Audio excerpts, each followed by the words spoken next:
स्वागतम सुस्वागतम। स्वागत है मित्रों आप सभी का हमारे YouTube चैनल हिंदी साहित्य में। स्वागत करता और आपके मंच संचालन करता है टी निरंजन। विष्णु प्रभाकर जी का जन्म 21 जून सन 1912 को मीरापुर जिला मुजफ्फरनगर उत्तर प्रदेश में हुआ।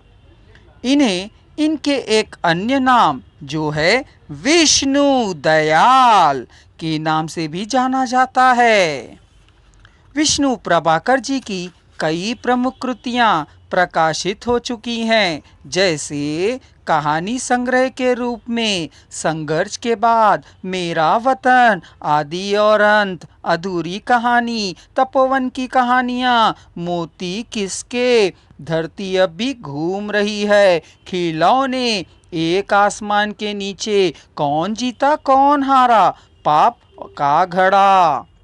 बाल कथा संग्रह के रूप में क्षमादान, गजनंदन लाल के कारनामे, दो मित्र, घमंड का फल, सुनो कहानी, हीरे की पहचान।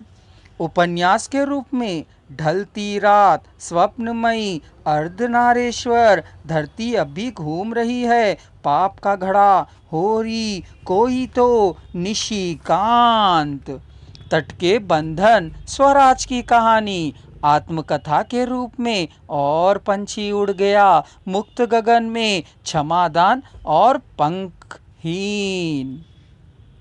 नाटकों के रूप में सत्ता के आर पार, हत्या के बाद, डॉक्टर, 12 एकांकी, टूटते परिवेश, अशोक, गांधार की भिक्षुणी और अब और नहीं, प्रकाश और परछाइयाँ, नव प्रभात, जीवनी के रूप में आवारा मसीहा, अमर शहीद भगत सिंह, यात्रा वृतांत के रूप में ज्योतिपुंज हिमालय, जमुना गंगा के नेहर में, हंसते निर्झर दहकती भट्टी, संस्मरणों के रूप में हम सफर मिलते रहे, कविता संग्रह के रूप में चलता चला जाऊंगा।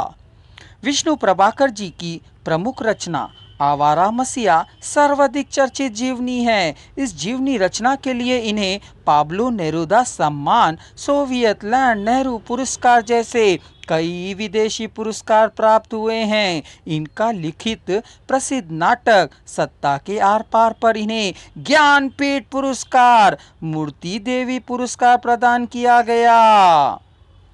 हिंदी एकेडमी दिल्ली द्वारा प्रभाकर जी को शलाका सम्मान भी मिल चुका है, पद्म भूषण पुरस्कार भी मिला, किंतु राष्ट्र भवन के दुर्व्यवहार के विरोध स्वरूप उन्होंने पद्म भूषण की उपाधि वापस करने की घोषणा कर दी। भारत के प्रसिद्ध साहित्यकारों में से एक विष्णु प्रभाकर जी का निधन 96 वर्ष की उम्र में अर्थात 11 अप्रैल 2009 को नई दिल्ली में हो गया। प्रसिद्ध स्वतंत्रता सेनानी महात्मा गांधी जी के जीवन आदर्शों के प्रेम के कारण प्रभाकर जी का रुझान कांग्रेस की तरफ हुआ था।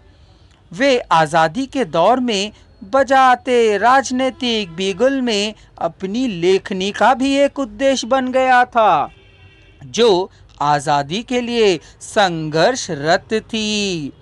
अपने लेखन के दौर में वे प्रेमचंद, यशपाल और अज्ञे जैसे महारथियों के सहयात्री भी रहे, किंतु रचना के क्षेत्र में उनकी अपनी एक अलग पहचान बन चुकी थी।